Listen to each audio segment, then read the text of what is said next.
गरीब कूड़ा बिनने वाली बनी गायिका।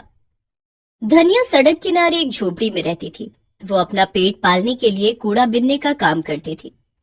एक दिन वो कूड़ा बिनने के लिए कूड़े के ढेर पर पहुंची तो अचानक ही चौंक उठी। राम राम, ये कैसा अनर्थ! कूड़े का ढेर मां बच्ची, कौन पापिन फेंक गई इसका? ये कहकर धनिया ने बच्ची को कूड़े के ढेर में से उठाकर कलेजे से लगा लिया और बच्ची को चुप कराने लगी। रोए मत, हमरी मुनिया, हम तुमको अपने कलेजे से लगाए के रखेंगे। धनिया ने जो ही बच्ची को छाती से लगाकर चुप कराने की कोशिश की, बच्ची ने रोना बंद कर दिया। फिर धनिया उसे अपनी झोपड़ी में ले आई और उसका लालन पालन करने लगी। उसने बच्ची का नाम मुनिया रखा। धनिया जब भी कूड़ा बिनने जाती, एक ओढ़नी की झोली बना लेती और मुनिया को अपनी छाती से बांध लेती। ओए राम, कितना गर्मी है! हमरी लाडू बिटिया तो मुरझाए फूल का माफिक हो गई। धनिया ये कह ही रही थी कि तभी मुनिया रोने लगी। मुनिया को रोता देख उसने अपनी झोली से पानी की बोतल निकाली और मुनिया को पानी पिलाते हुए बोली, लो मुनिया बिटिया, थोड़ा पानी पी लो। बहुत गर्मी लग रही होगी तुझे। हमका माफ करना बिटिया, तू भी हमरा साथ धूप में जलने को मजबूर है, पर गरीब को रोटी धूप में तपने के बाद नसीब होत है। कुछ समय और बीता और मुनिया कुछ सयानी हो गई। एक दिन धनिया हरिया कबाड़ी की दुकान पर कबाड़ बेच रही थी कि तभी एकाएक मुनिया कुछ गुनगुनाने लगी। यशोमती मैया से बोले नंद लाला, यशोमती मैया से बोले नंद लाला, राधा क्यों गोरी मैं क्यों काला। मुनिया के कंठ में गजब की मिठास थी और उसकी सुरीली आवाज दिल को छू रही थी। इसीलिए हरिया सेठ उसकी तारीफ किए बिना न रह सका। वाह वाह धनिया, देख तो तेरी मुनिया की आवाज कितनी सुरीली है। ये तो बड़ी होकर लता जैसी गायिका बनेगी। एक कूड़ा बिनने वाली को कौन गायिका बनाएगा हरिया सेठ? हमरा किस्मत में तो उम्र भर कूड़ा कचरा के ढेर में खाक छानना लिखा है। ऐसा मत बोल धनिया, भगवान ने चाहा तो देखना एक दिन मेरी बात जरूर सच साबित होगी। कुछ और समय बीता। मुनिया बच्ची से बड़ी हो गई और धनिया के साथ कूड़ा बिनने का काम करने लगी। मुनिया कूड़ा बिनते समय भी कुछ न कुछ गुनगुनाती रहती थी। माई रे माई मुंडेर पतेरी बोल रहा है कागा, जोगन हो गई तेरी दुलारी मन जोगी संग लागा। अरे बस कर बिटिया, अब कुछ काम भी कर ले। बचपन से आज तक तेरी ये गाने की आदत काहे नहीं छूटी?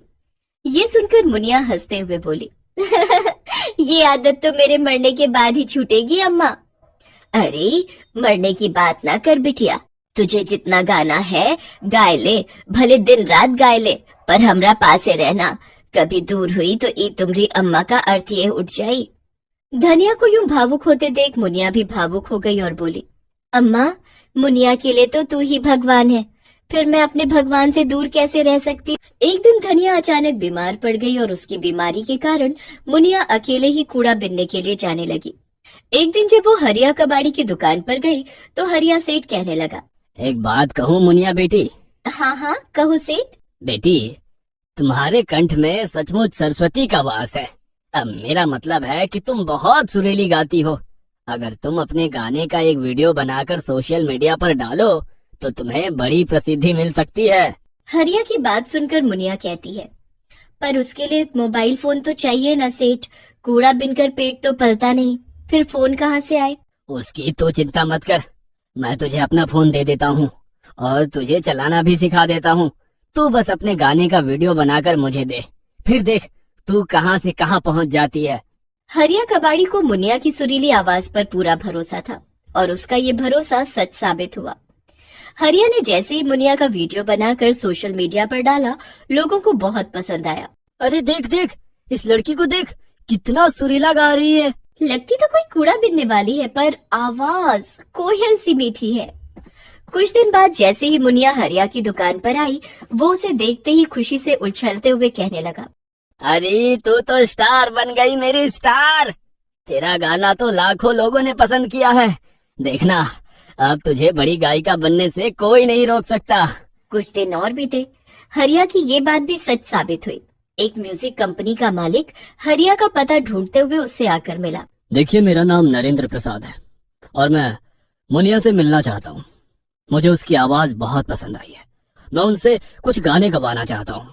हरिया ने ये बात जब मुनिया और उसकी माँ धनिया से बताई तो वे फूली नहीं समाई।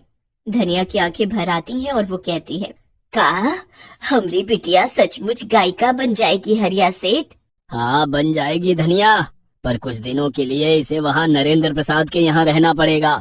मुनिया के दूर रहने की बात सुनकर धनिया को झटका तो बड़े जोर का लगा, मगर फिर भी हिम्मत दिखाते हुए बोली, हमरी बिटिया की खुशी का खातिर हमका ये भी मंजूर है सेठ, पर ये मशहूर गायिका तो बन जाएगी ना? हाँ माँ, मैं मशहूर गायिका बनकर दिखाऊंगी। मुनिया नरेंद्र प्रसाद के पास चली जाती है और वो उसको संगीत और गायन की ट्रेनिंग देना शुरू करते हैं।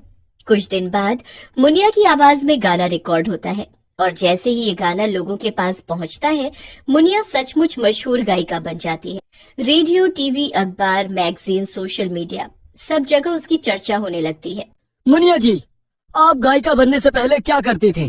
कूड़ा बिनने का काम करती थी भाई। आप अपनी इस कामयाबी का श्रेय किसे देती हैं? उस माँ को जिसने मुझे कूड़े के ढेर से उठाकर कलेजे से लगाया, और साथ ही हरिया सेठ को जिसने मुझे यहाँ तक पहुँचने के लिए प्रेरित किया और मेरी मदद की। जिस समय मुनिया टीवी पर ये इंटरव्यू दे रही थी, उस समय धनिया और हरिया सेठ दोनों दुकान पर बैठकर टीवी देख रहे थे।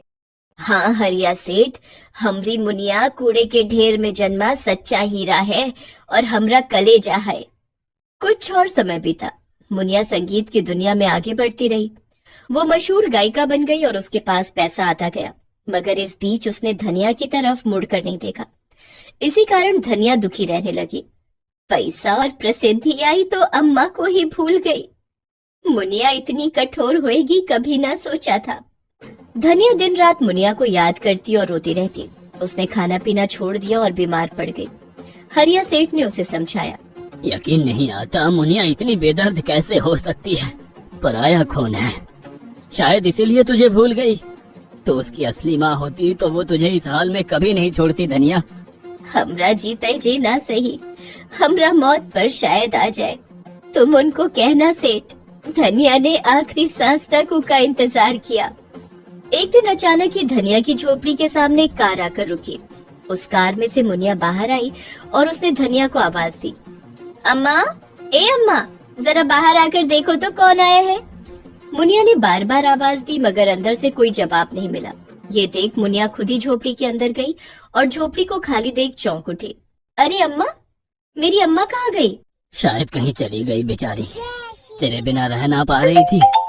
भगवान तेरी जैसी बेटी किसी को ना दे। छी। हरिया सेठ की ये बात सुनकर मुनिया के मन को गहरी ठेस पहुंचती है, मगर फिर भी वो कुछ नहीं बोलती और रोते हुए अपनी माँ धनिया को ढूंढने लगती है। धनिया उस कूड़े के ढेर में अधमरी अवस्था में पड़ी मिलती है। उसे इस हाल में देखते ही मुनिया चीख उठती है, अम्मा, उठो ना अम्मा, देखो मैं तुम्हें लेने आई हूँ अम्मा। मुनिया के बार बार हिलाने पर धनिया को थोड़ा होश आता है। पर तू पहले क्यों नहीं आई? क्या तू मुझे भूल गई थी बेटी? नहीं नहीं अम्मा, मैं तो बस तुम्हें सरप्राइज देना चाहती थी। तुम्हारे लिए आलीशान घर बनवाने के बाद ही तुम्हें अपने साथ ले जाना चाहती थी, ताकि तुम मेरी कामयाबी को अपनी आंखों से देख सको। ये सुनकर धनिया की खुशी का ठिकाना नहीं रहता और उधर हरिया भी मुनिया पर फक्र करने लगता है।